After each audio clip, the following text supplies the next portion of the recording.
জেলা কাশিয়াগঞ্জের শেষ প্রান্তে। এটা কোনো চা বাগানের অন্তর্গত এলাকা না, কাশিয়াগঞ্জ এলাকা।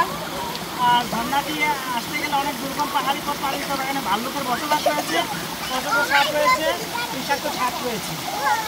আসতে গেলে অবশ্যই টিমওয়ার্ক করে আসতে হবে এবং অনুমতি সাপেক্ষে আসতে হবে। আর এই ঝর্ণাটি আমরা নাম করেছি সবুজ ঝর্ণা। ঝর্ণাটি সবুজের মাধ্যমে, তাই সবুজ মামার মাধ্যমে আমরা এটা যখন খুঁজে পেয়েছি, তাই সবুজ মামার নাম অনুসরণ করে আমরা সবুজ ঝর্ণার নাম দিয়েছি। কেমন মানুষ আছে এখানে? এখানে এখনও সবাই জানে না, যার জন্য মানুষ কম আসে। লোকাল যারা আমাদের ভিডিও দেখে তারা এখানে আসে, কিন্তু বাইরের মানুষ আসলে উপরে আরও 2টা ঝর্ণা রয়েছে একটু ভিতরে, একদম পুরীর কাছে পড়েছে, খুবই সুন্দর এবং অ্যাডভেঞ্চার একটা ঝর্ণা আর কি। এই প্রকৃতি সবুজে পানির মধ্যে যেরকম একটি ঝর্ণা আছে, সত্যি অসাধারণ। সামনে বর্ডার বিএসএফ ক্যাম্প আছে, ক্যাম্পের নিচেই ঝর্ণাটা। এজন্য মেলাপুকুর খাসিয়ার নিচেই ঝর্ণাটি। আসার আগে অবশ্যই আপনার সাবধানতা বহন করে আসতে হবে। ধন্যবাদ।